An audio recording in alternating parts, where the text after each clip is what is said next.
नमस्कार, स्वागत है आपका मेरे चैनल एवीडी व्लॉग्स में। आज का सवाल है कि पूजा पाठ करने से क्या लाभ होता है, पूजा पाठ ना करने से हमारे शरीर पर क्या प्रभाव पड़ता है, ज़िंदगी पर क्या प्रभाव पड़ता है। तो आप लोग जैसे सुबह उठ के रोज़ नहाते हैं तो नहाने के बाद एक तरोताज़गी महसूस करते हैं। कहते हैं कि पानी शरीर का ऑरा साफ़ करता है। तो नहाने के बाद जब शरीर की गंदगी साफ़ होती है तो आपको अच्छा फील होता है, बढ़िया महसूस होता है। उसी तरह हमारा जो चित्त है, मन भी गंदा होता है।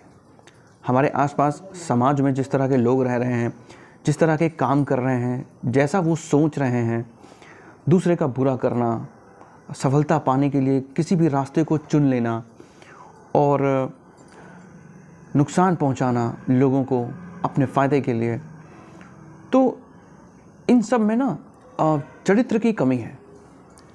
एक अच्छा चरित्रवान व्यक्ति वो होता है जो एक ईश्वर की, जिसे कहते हैं ना, ईश्वर ने धर्म बनाया है। धर्म कुछ खास तरीके के आचरण निर्धारित करता है कि इस तरह के आचरण को करने वाले लोग अच्छे माने जाते हैं, सद्पुरुष, अच्छे पुरुष, और उनके विरुद्ध जाकर काम करने वाले लोगों को दुर्जन, बुरा व्यक्ति कहा जाता है, जिसे कि पाप कहते हैं कि वो पाप कर्म करता है।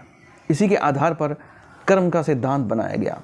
गीता में लिखा है कि कर्म के अनुसार ही व्यक्ति को फल मिलता है।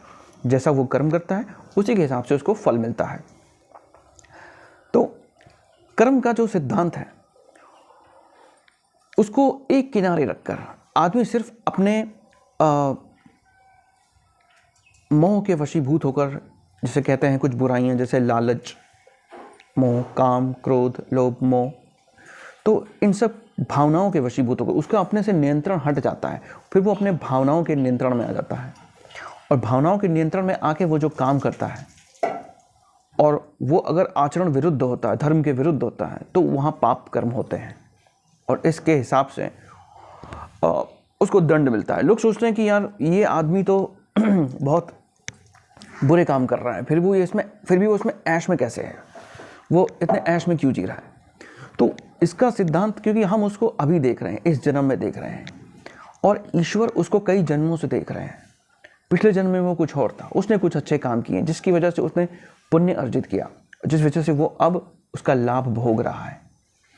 तो अब वो लाभ भोग रहा है, तो जब उसका पुण्य खत्म होगा तो फिर उसका दंड शुरू होगा। इसलिए कहा जाता है कि जब जन्म लो तो अच्छे कर्म करो। मनुष्य जन्म में कहा जाता है कि मनुष्य जन्म में आदमी के पास बुद्धि, विवेक होता है। तमाम लोग उसको मिलते हैं सिखाने के लिए, माँ बाप, गुरु। ऐसे में जब कोई उसे अच्छी शिक्षा देता है तो वो अच्छे रास्ते पे चलता है, अच्छे काम करता है, पुण्य अर्जित करता है। और जब उसे कुसंग मिल जाती है, यानी बुरे लोगों का साथ, तो वो उनसे जो सीखता है और जो काम करता है उससे वो पाप अर्जित करता है और इसके दंड अलग अलग हैं।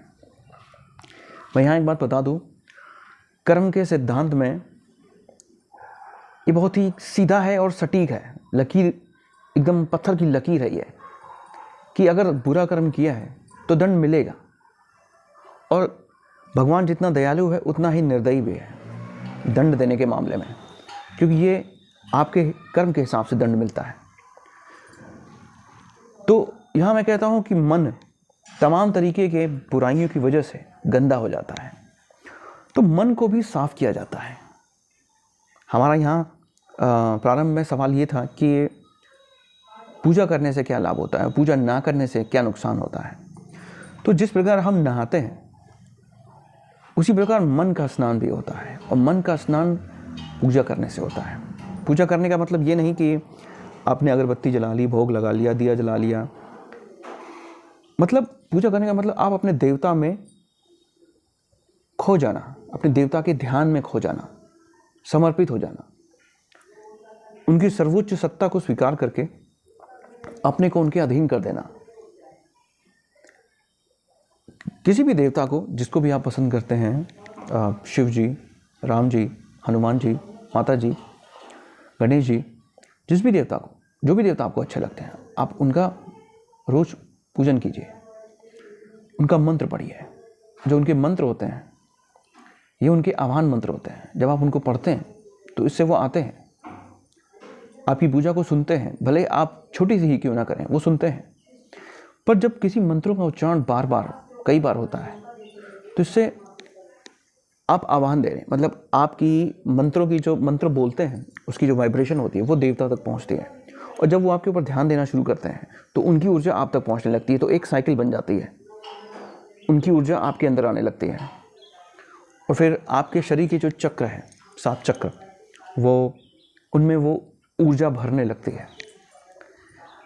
और धीरे धीरे उस ऊर्जा के प्रभाव से आपकी सोचने समझने की शक्ति ये बदलने लगती है। ये उस देवता के मंत्र का प्रभाव है, ये पूजा का प्रभाव है। वो आपको सही रास्ते पे ले जाना चाहता है। वो जानता है कि आपके लिए क्या सही है। कभी कभी क्या होता है कि आपको नहीं पता कि मेरे लिए क्या सही होता है, आप गलत चुनाव करते हो और फिर उसमें आगे दुख मिलता है। हो सकता है आपका चुनाव सही हो, पर ज़रूरी नहीं कि हर बार सही हो। तो देवता को पता है कि आपके लिए क्या सही है, तो वो आपको उसी रास्ते पे लगाता है जो आपके लिए सही है। तो मंत्र जो होता है एक तरह से एक पथ प्रदर्शक होता है। पूजा पाठ एक तरह से आपके पथ प्रदर्शन का काम करती है। और अगर आप पूजा पाठ नहीं करेंगे तो चित्त मलिन हो जाता है, गंदा हो जाता है, फिर वो पाप कर्मों में लगता है। क्योंकि ये कलयुग है, यहाँ पर ढेर सारी बुराइयाँ हैं, वो आदमी को प्रभावित करती हैं। तो आपसे पाप कर्म होंगे और आपको उनका दंड मिलेगा। तो इसलिए अपने चित्त को साफ करना यही पूजा का मकसद है। ध्यान में रखिए, अपने प्रभु का रोज़ स्मरण करिए, नाम जप करिए। नाम जप के बहुत अच्छे प्रभाव हैं। नाम जप से आपका मन शुद्ध होगा, सही काम में लगेगा, आप कर्मशील बनेंगे। अगर आप गृहस्थ हैं तो सभी कर्तव्यों का निर्वहन करने के लिए आपको शक्ति मिलती है। वो आपको सही रास्ता दिखाते हैं, आपको किस रास्ते पे चलना चाहिए। धर्म के कार्य करें, क्योंकि हमें मानव जीवन मिला है तो हमें दान ज़रूर करना चाहिए, छोटा ही सही। चाहे एक किनारे थोड़ी से चावलों के टुकड़े आप चिड़ियों के लिए रख दें। ये सब छोटे छोटे दान हैं। ये आपका मन देखते हैं कि आपके मन में क्या है। जिस दिन आपके मन में दूसरों की सेवा का भाव आ जाता है, समझ लीजिए कि ईश्वर आपके हृदय में विराजमान है। तो आशा है आपको ये व्लॉग पसंद आया होगा। चैनल के साथ जुड़े रहें, आपको और भी अच्छी अच्छी जानकारी मिलती रहेगी। धन्यवाद।